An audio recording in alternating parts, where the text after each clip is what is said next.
ଆରେ ୟାର ଏଟିଏମ୍ ଯିବାର ଫାଇଦା କଣ ଯେ ଏଟିଏମ୍ ନେଇକି ତ ଗଲି କିନ୍ତୁ ତା ପାସୱାର୍ଡ ହିଁ ଭୁଲି ଯାଇଛି କରିବି କିସ। ATM password ଭୁଲିଗଲ? ହଁ ଯାଇଥିଲି ପଇସା ଉଠେଇବା ଆରେ ପାଇଁ। ଚାରିଟା ନମ୍ବର ବି ତମେ ଭୁଲି ଯାଉଛ? ଭୁଲି ତ ଗଲି।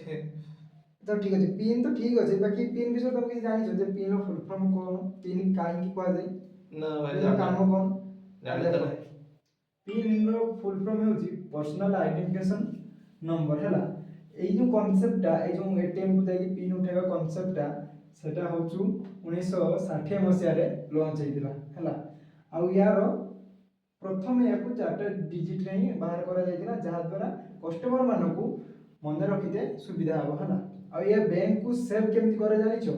ଦେଖ, 4ଟା ନମ୍ବର ହେଲା, ତମ ଏଟିଏମ୍ ଯଦି କିଏ ନେଇଯାଉଛି ବା ଚୋରି ହେଇଯାଉଛି, ସେ 4ଟା ନମ୍ବରକୁ ଗେସ୍ କରିବା ମଧ୍ୟ ତା ପାଇଁ କଷ୍ଟକର ପାଠ ହେଇଯିବ ହେଲା, ଯାହାଦ୍ୱାରା ତମ ବ୍ୟାଙ୍କ ବାଲାନ୍ସ ସବୁ ସେଭ୍ ହେଇକି ରୁହେ। ତାହେଲେ ମୁଁ ଭାବୁଛି ମତେ ମନେ ନ ରହିବା ହିଁ ଭଲ କଥା, ଯେ ମୁଁ ମନେ ରଖିପାରିଲିନି ଆଉ କି କଣ ଗେସ୍ କରିପାରିବ।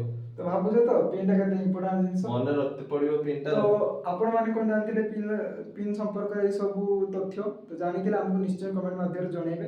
ଆଉ ଆପଣ ମଧ୍ୟ କୁହନ୍ତୁ ଯେ ଆପଣ ଆପଣଙ୍କ ଏଟିଏମ୍ ପିନ୍କୁ କିଭଳି ଭାବେ ମନେ ରଖିଛନ୍ତି। କାହିଁକି ନା ମୁଁ ତ ମନେ ରଖିପାରିଲିନି, କିନ୍ତୁ ମନେ ଦେଖନ୍ତୁ ରଖତେ ପଡିବ। ଭାଇ ସାହେବ ମନେ ରଖିନାହାନ୍ତି ବୋଲି ଆଜି ତାଙ୍କର ଅସୁବିଧା। ତ ଆପଣ ଯେମିତି ଅସୁବିଧାର ସମ୍ମୁଖୀନ ନ ହୁଅନ୍ତି, ତେଣୁ ଗୋଟେ ଏଟିଏମ୍ ପିନ୍କୁ କିଭଳି ମନେ ରଖିଛନ୍ତି ଆମକୁ ଟିକେ କମେଣ୍ଟ ମାଧ୍ୟମରେ ଜଣାନ୍ତୁ।